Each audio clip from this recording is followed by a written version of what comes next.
Така и ова, како што најавив од претходно, како што кажа сега и ти, се наоѓаме во управата за хидрометеоролошки работи, каде што во наредните минути ќе дознаеме за тоа какво ќе биде времето денеска, меѓутоа и во текот на наредните работни денови. На оваа тема денеска со мене е Марија Цветковска.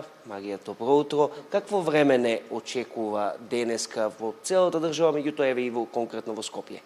Така, ви благодарам. Денеска ќе биде облачено време со повремени врнежи од дожд, кои што ќе започнат во јужните делови, а понатаму ќе се прошират низ целата држава. И за денес максималната температура се очекува да достигне до 12 степен. Во Скопје исто облачно време со повремени врнежи, слаби врнежи од дожд, а максималната температура за денес во Скопје до 11 степен.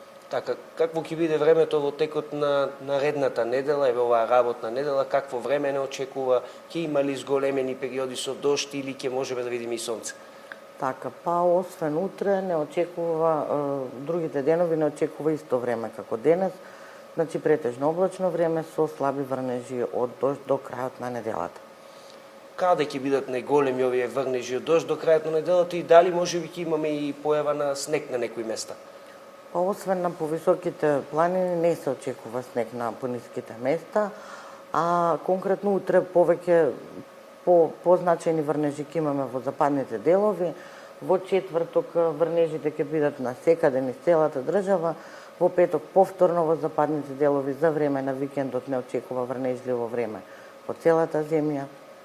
Така, како што можев да забележам да ќе имаме променливо облачно врнежливо време, меѓутоа температурите во плюс се генерално и во утринските часови. Генерално да. Не само во Скопје, туку и во... Не само, така. Добро. Ова беше Марија Цветковска, метеоролог од Управата за хидрометеоролошки работи, каде што можевме да се информираме во текот на оваа недела, понатаму ќе имаме облачно време, температури во плюс, меѓутоа ќе има можности и за појава од врнежи од дожд.